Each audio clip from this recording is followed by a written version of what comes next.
Hello everybody, in this week's episode we are going to be talking about casual sex. Oh my goodness. We're going to talk about the decline of casual sex, to be more precise, and why Gen Zers are just not having as much sex as millennials. Oh my god, people should have more sex, honestly. Right?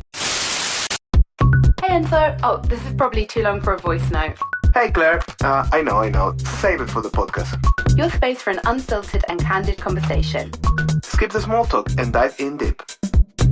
Hello familia. Hello familia. Welcome back to another episode number 7 of this season. This is flying by. It's absolutely flying, isn't it? Yeah. How are you, Claire? I'm good. And you know why I'm good? I'm good because the sun is shining.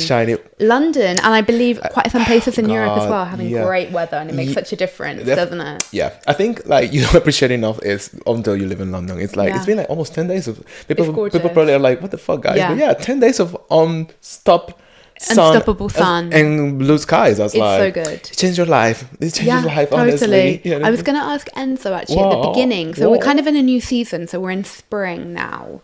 True, yeah. What are you hoping for this spring? Between spring and summer? Anything you're hoping for? You want to bring in more into your routine, your life? What a good question, Claire. You're welcome. For spring, well, hopefully if spring stays like as beautiful as it is now, I would like to do more hikes and things like that. I think like a couple of years ago, we were more into doing hikes and going to places and blah, blah, blah. I think last year we didn't do anything. No. But I think there's like a very particular place I would like to go.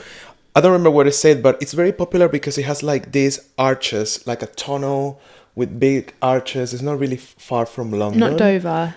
No, it's not. Because you did that one. You did that one. But yeah, it looks really cool. I can add it later. But yeah, okay. I think I'm curious if the water allows, because I hate when people hiking and it's raining and it's like, haha, you put like a raincoat on and you go I hate that. Yeah. For me, I need to be like a nice day to hike and be on nature. So cute. I don't want to be wet on the nature. But yeah, I think I want to do more hikes, because I think there's like a lot of maybe you wouldn't think that if you don't live in London, because London is such a city.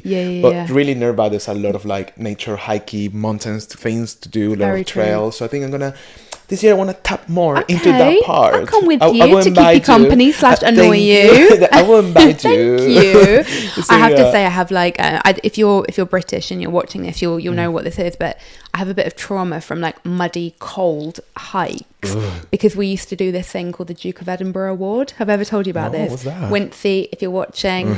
If you know, you know. You know. So it's basically like this thing that was set up by the Duke of Edinburgh. Okay. And you would do it, they would tell you at school, do this because unis really like it, so it looks really good on your CV, which of course is non-existent when you're 16. Exactly. So you have to have a little group, and you do bronze, silver and gold. I got to silver. Nice, well done. This shit is intense. You have to carry your tent on your back with a big bag.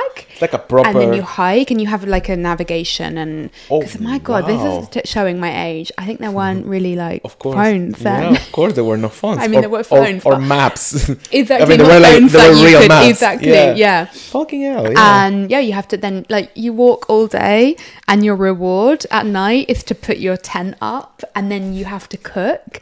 So you have these horrible tins of stuff, that you do and then silver gets really serious. So you we decided to canoe, so you have to go like along the river and like all of that stuff. That sounds kind of fun, to be honest. I just like, I do feel when it's too extreme weather-wise, I'm not really that up for it. Yeah, I mean, it's miserable. It's not like oh my god, I want to do glamping. I mean, that could be nice, but I'm fine to do it like regular, but I don't want to have like any like adversity. Like I don't find excitement of like, let's fight this and let's make this happen, even if it's raining on us. It's like, fuck that. Exactly. I don't want that. Okay. Okay, so it's time for my topic. It's your week. I'm excited. So I want to talk about something quite scandalous. It's scandalous. I want to talk about casual sex.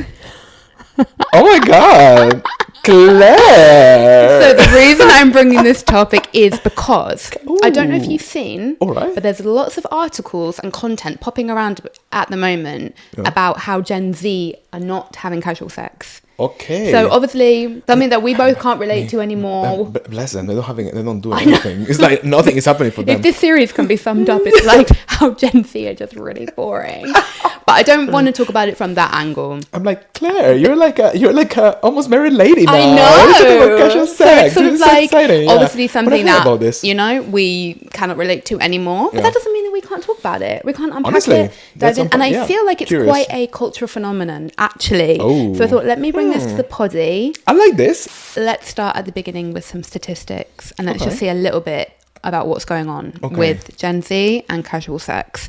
Decline in casual sex. So there's a significant decrease in casual sexual encounters among Gen Z.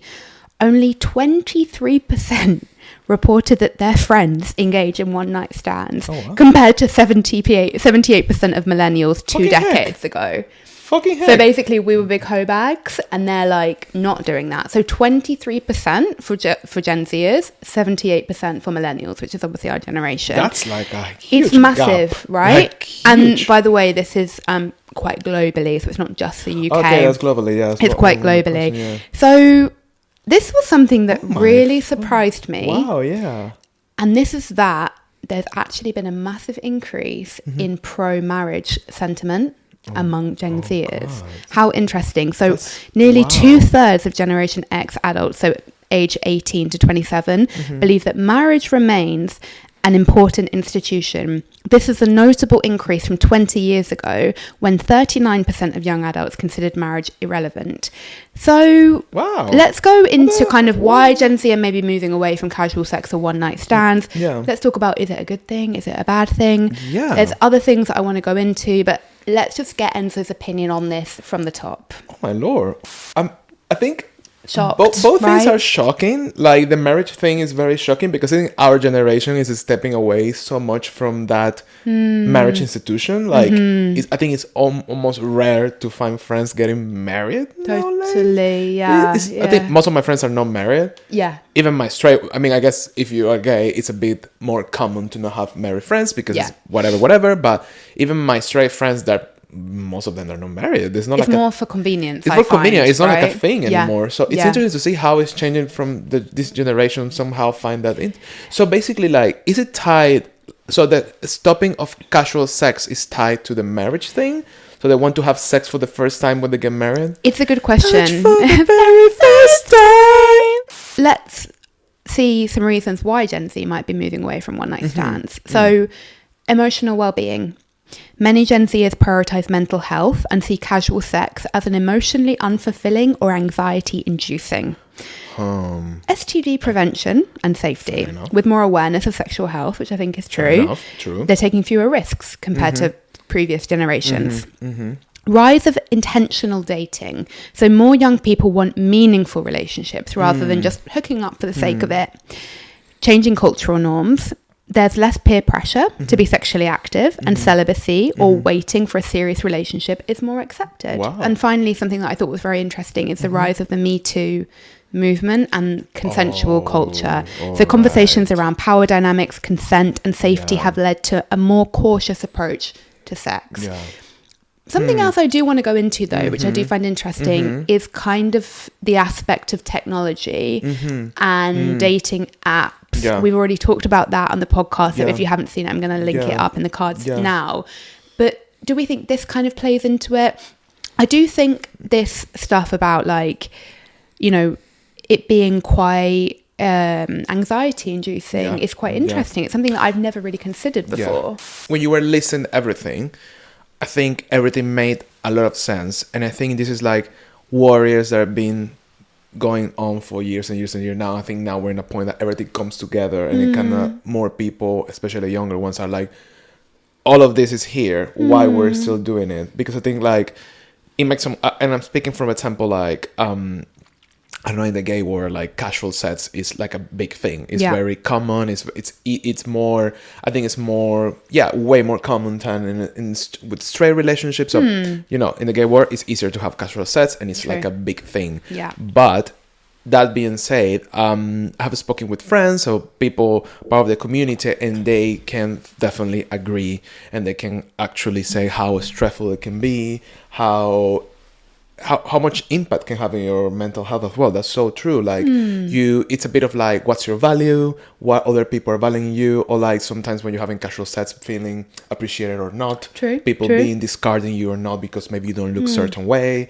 So I think like all of these things that there, and they've been there for such a long time, but I think millennials, we go through things and we just like hold it, kind of like we just keep walking because that's a way of maybe our generation has been. While this new generation, they're receiving all this information, and for them maybe it's a bit like, well, this is very clear, like you need to, it's very, you can feel very insecure when you are trying to impress someone to even get casual sex. When you get rejected, that makes you feel bad, that makes you feel like spiraling.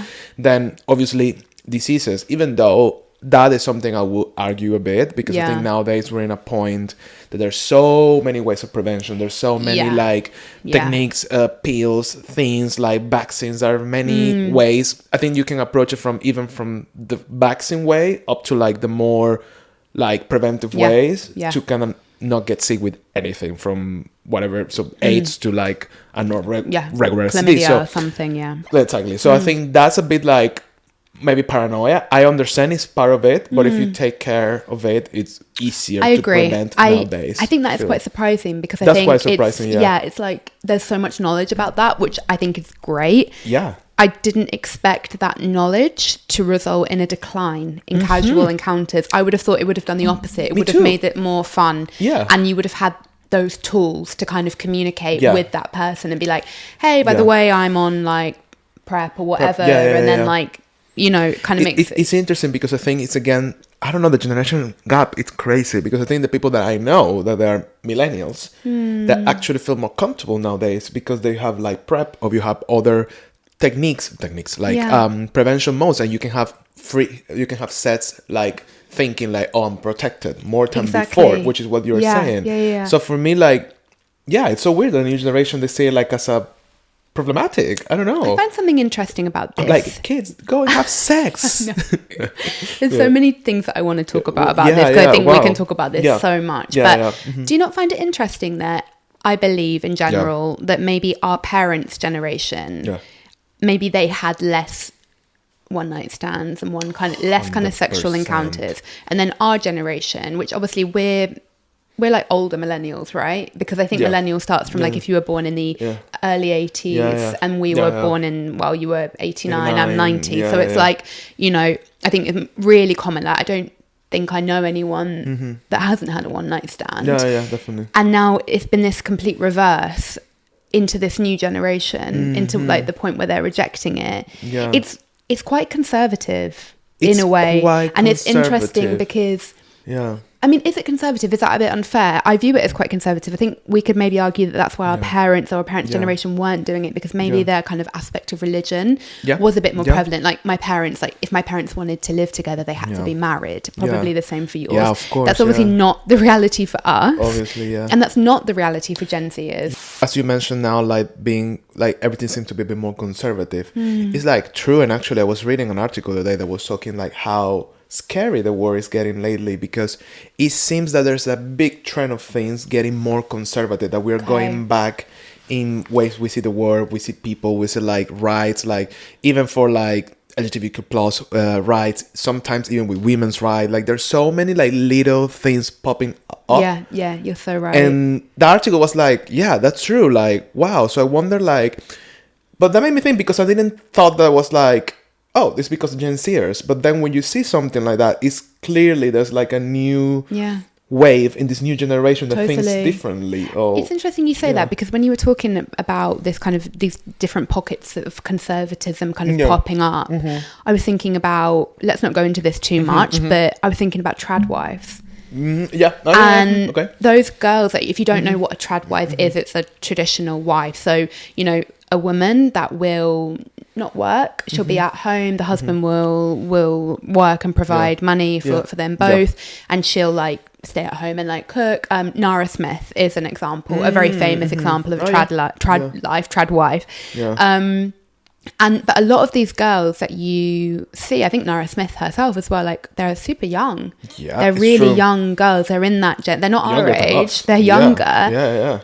And Yeah. What I wonder, like, I don't know if this been this like opening up for so long, and naturally human nature just go backwards and forwards. I don't know. I don't quite understand that, but I think with sex, I found it so strange because sex is such like it's been proven that it's so liberating, good for your health, good for knowing your body. Like, it's as nature as it's as human nature it can go. Like sex is as nature as anything. So I wonder like why we're going back on this, especially when we know our parents or grandparents, they were very what you call it, like restrained sexually wise. It was a lot of restraint, there was a lot of shame, there was a lot of like, this is not okay, mostly from religions, from different religions. It was like all of that, like that's shameful.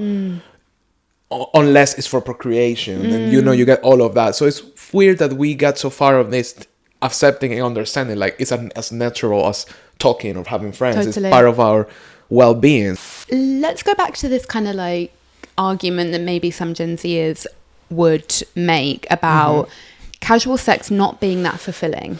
Because I think in my experience of casual sex, I don't know about you, but I feel like for me it was an important stage, let's say, to go through, to learn about what you like and what you don't like, to experiment. 100%. Yeah, I think it's important. I don't regret that stage at all. Yeah. And I think, does every single sexual encounter need to be like meaningful? Meaningful. Really. Like, Why? are they missing out on this like really big thing that can be in a big part of your youth or a big part of your life in general? You don't have to stop having casual sex when you're like hit 25 or something. What do you think about that? I have to say, like, I had like really unsatisfactory like casual sex encounters that then make you feel after like really like used or no. I think luckily I never felt that. I think a lot of people may feel like that, which is really sad. Yeah, maybe sometimes in the case of women it's even more common because it's layers, as we know. But thankfully I haven't feel like used or like mistreated or anything like that. But I did have encounters that maybe for some reason they make you feel like depleted of energy. Maybe like that's one thing that some people argue, and I can agree on that. Sometimes when when you're sharing something so intimate with a lot of random people that you don't know, it's like a change of energy as well. And some people are off, that's it, are off for you at least. And when you meet them, there's an off energy, and then imagine having sex for someone that you are there, well, okay, let's do it, what can we do? And it doesn't have to be anything about like how they look or not. It could be someone looking like as everything you expect them to be, but then you are there and it like off energy, and that make you feel so depleted after. Very interesting. I think that's something maybe beyond that you can explain, like the energy part or how your body respond to other body, like that's one thing. And I think maybe if you're a bit more sensitive or emotional in certain areas, it could affect you more. Because then I have like we'll have friends that they have casual sex and they feel just a lot of energy release. It's like just have casual sex and go do my thing, bye. I don't need to dwell into like how the experience was and blah, blah, blah. So I think at the end of the day, it's just a matter of your personality. I do think it's quite personality based. It's interesting. My therapist, actually, I think she's quite religious, which doesn't really like affect our work at all because I'm not religious, but she's not like judgy or anything like that. But she said to me one time that when you have sex with somebody, she believes that there's always a piece of them with you. Wow, that's deep. I don't think I agree. Do you? I think because it's like, it's a piece of your dick inside of you forever. Like, what piece of the other person is in you, sister? I think if you're quite spiritual, quite religious, then it's like, I don't want pieces of them. Like, do you know what I mean? Like, I don't know if I necessarily take it that far. I do agree with you on the exchange of energy thing. Which could be connected to what she was saying. Yeah, I think I've definitely felt used in the past. And that's, I think, goes to like being a woman, I think. And like, but once again, I would argue, thank God I've never been in like, super, super bad situations or whatever. But I would argue that I'm grateful for those experiences because it taught me, again, like what I wanted, what I didn't want, what I would accept, what I wouldn't accept. Yeah. And I do believe with dating, you need to go through those experiences. You're right. To get what you want. You know, it makes me think, like, imagine you never had sex, which was happened most of the times with your parents back in the days, right? Yeah. And the first sexual encounter you have with a person is after you're getting married. God. Imagine having everything you say, everything, all that, like, knowledge of what you like, what you don't like, how you feel or not. And you just experience that for the first time with the person that you are legally and God and everything binded forever. Okay. And you need to go through all of that with that person. The pressure that has on you, on that person, on their relationship. So no wonder why a lot of those marriages back in the days, they were, like, miserable. Because obviously they cannot get divorced because blah, blah, blah. But also, like, what if you don't match sexually? I think there's a lot of this, like, oh, if you love the person, if you like the person, everything has to match. And, you know, like, I think sexual is a good part. And if you don't make sure you're matching before, you may like the person. It could be as beautiful as you want, as cool as you want, as everything in match. But maybe on sexual encounters, it's like chemistry, sexual chemistry. Have you experienced that? I think I experienced that many times with, like, people that I've been having sex, and I feel like, oh my God, this person, it's in theory like everything that I like, or wow, blah, blah, but then on the sexual side of things, it's a bit like you know, one thing that started to put me off casual sex was, not to go into this topic too much, but was my endometriosis. Oh, interesting. So kind of, you know, when I was 27, I got diagnosed with endometriosis, and I didn't know why before then that sex was often painful for me. And then I knew, and it's kind of like, it's difficult to explain, and you don't really want, don't want to be like that emotionally open with someone. Like a casual stand, be like, by the way, some positions might hurt.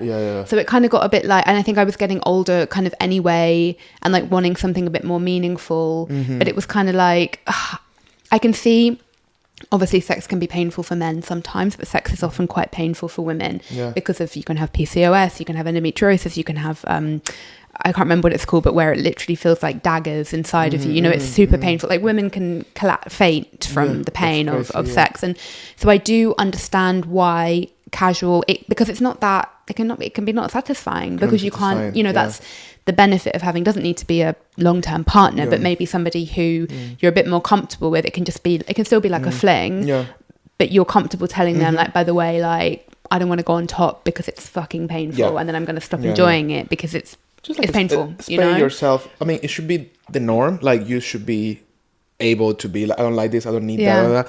But sometimes maybe you don't want to go into that. Exactly. Maybe it's like, but then how you do it, then you stop having sex. But then maybe that's our age as well. Maybe Gen Zers are like, hey, listen, like, true, I don't like that position because it hurts, or I need you to text me afterwards for my mental health, or something like that. Understandably, that's tiring to do.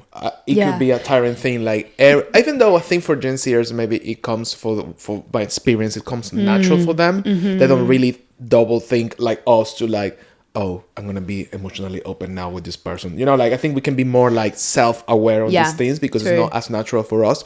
I think for them it's just natural. But I do think it must take something out of you, like when you need to like maybe explaining so much, or like justifying things. I don't know, it's a tricky one, but I don't know. I think one thing, I don't know if it's something you have in your notes or something, but has this decline with Gen Z anything to do as well with the fact that they don't go out as much, they don't drink, they don't take drugs, all of that stuff, are as exposed out there? I think that's definitely an element. I think, I think let's talk about a little bit, because we kind of gone on to this, a little bit about the potential downsides of not having one night stands or having fewer sexual encounters. Number one, could it actually be a fear of intimacy? So the opposite to what we were talking about. So we were thinking, maybe we're the ones who have the fear of intimacy, but maybe they're the ones who have the fear of intimacy. As well. Some argue that avoiding casual sex isn't about being more intentional, but about being afraid of vulnerability and rejection. I think that's a key. Real key point. That's key, because rejection is a big one. Definitely, yeah. Rise in loneliness. So Gen Z has reported higher levels of loneliness. Could avoiding casual connections be making this worse? I'm not sure about that one, because how emotionally fulfilled do you get from one night stands or casual encounters? I do think it can help you to learn more about other people, maybe other cultures, if you're meeting people from other cultures. but it's not like a fulfilling like a friendship. Yeah, you no, know? definitely. It might be like yeah. a fake fulfilling. Yeah, like, yeah. you know, That's a good point. and just Yeah. because you're with somebody doesn't mean that you're not lonely. So anyway, that's one. True. Good point. Dating app culture and paradox of choice. The paradox of choice is a big one. Endless swiping means people struggle to commit, making dating frustrating and transactional, which it certainly is, I think, on dating apps. Yeah, 100%. And then we've got what you were talking about, which is the changing social scene. So if hookups decrease, will partying and nightlife change too? Could this affect how young people socialise? Something that I would also add is, I don't think we've spoken about this, is COVID. So COVID it's 5 years this month. Yeah. Can you believe that? Yeah, it's March. It's March 2025. Wow, it's 5 years. It was March 2020. It feels like it was next, so these, wow. you know, these Gen Zers, like they've had the last 5 years, and now they're maybe going into that like time where they're like ready Maybe to have sex and all of that. And COVID changed things a lot from even for us that we were already like formed. Yeah. Yeah. So I think that might have an impact on it. So what do you think about these? Ooh, is there anything you want to talk about from that list in particular? I think like, yeah, I think as I was mentioning to you before about like the going out and like all the things, like I think I'm not saying like going out and going to a club and drinking, it has to be the thing that everyone has to do, but I think it does has like a big impact on the one night stand situation and learning yourself, because even though, again, I understand that it could be a bit more dangerous for women because alcohol parties, like, unfortunately, is a reality. Like, women being maybe drunk, men being abusive, taking the, you know, that's a whole thing. But I have to say, for example, my experience, when I was young and I was clubbing, I had a few, like, one-night stand encounter thanks to going to the club. Of course. And meeting people there. Yeah. And I think for me, that was kind of cool, because you just vibe with someone, you start dancing, and then there was something. It's kind of like even better than just like try to decode someone from a dating app. And I think that gave me so much understanding of myself as well, and what I want, and even like, do I like this approach? Do I like this? How I feel when I do this, and all of that. Yeah. And I think like maybe this generation, they have less and less spaces for doing that, because I don't know if it's how things are shaped, but maybe I don't know if it's easier. If you're having like a coffee date, jump into like a one night, you know what I mean? And maybe it's a bit more complicated when you are like in a setting like a coffee shop. I do. And then jumping into having sex. This sounds really wrong, and I definitely wouldn't advise this to, you know, like, to my nieces when the time comes, or to my own children when the time comes. But I do believe you need alcohol. We had this conversation. I do believe you need alcohol. I'm sorry. I don't think I've had a one night stand sober, of course. No. Yeah, I don't. You know, you just need at least what, like. Wow, that's. But then that's really wrong. Is that really wrong? That's just normal for us. Again, so that makes more sense what Gen Zers are doing less and less, because they don't drink. They don't believe on like external stimulation for them to feel better. They don't get it. That's the thing. Like, if you're at like a pottery class, how lovely is like a first date? Yeah. You're not going to go from a pottery class first date to a one night stand. I mean, maybe we're really wrong, and maybe we're like super old fashioned or something like that. But maybe all the we coffee are the examples, like I don't know. But then obviously, I understand that maybe it's something fundamentally wrong on the fact that you need that to have a one night stand. Totally agree. And that's an issue that maybe completely we encounter. Yeah. Like, but why do we need the alcohol to have a one night stand? Yeah. Why? I think it's, I don't know. I think there's a part of it that it's the unknown and the excitement of someone you don't know, and then feeling so exposed to someone you don't know at the same time. Because you're going to be like naked in front of somebody that you've presumably met maybe like an hour ago, whatever. Also, we have friends that they have one night stand without alcohol. That's a reality as well. I actually was listening to prepare for this topic. I was listening to a conversation with Esther Perel. You know, she's a sex and couple therapist. She actually has her own podcast as well called Where Should We Begin? We've spoken about her many times on the podcast. Do you know, random cut, do you know she has like a card game? Yes, it's like We're Not Really Strangers, but the I had the link open because I was, maybe I should buy this. That's really cute. It's like 30-something pounds, but it's for you and your partner, let's say. I think you could do it with friends as well. Okay, we'll find out the name. I think it's called literally like that, like.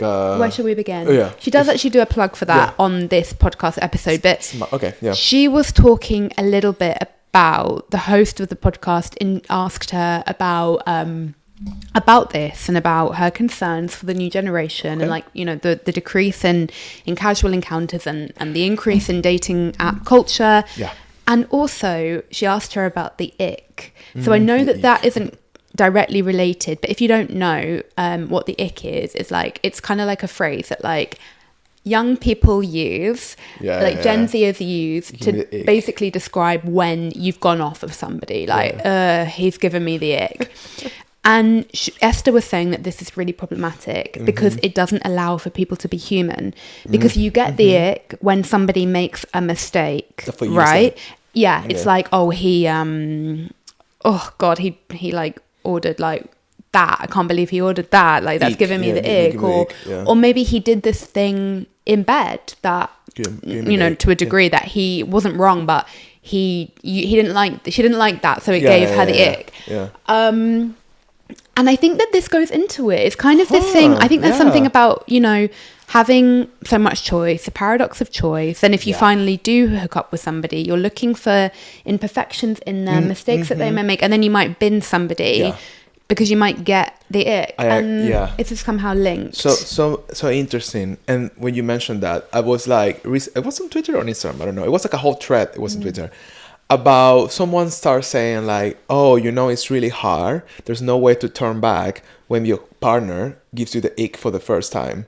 And it was such an interesting thread because people were saying like, oh, I love him or I love her. But the first time that I realized that he or she gave me the ick for the first time, it was like a no turning back point. It's like, and it's a bit like, it makes me think what you were saying about not allowing people to be human. Because it's kind of like, always someone that you love, your friends, your family, they're gonna give you the ick for something because you don't like what they do. You're like, okay, but that doesn't like.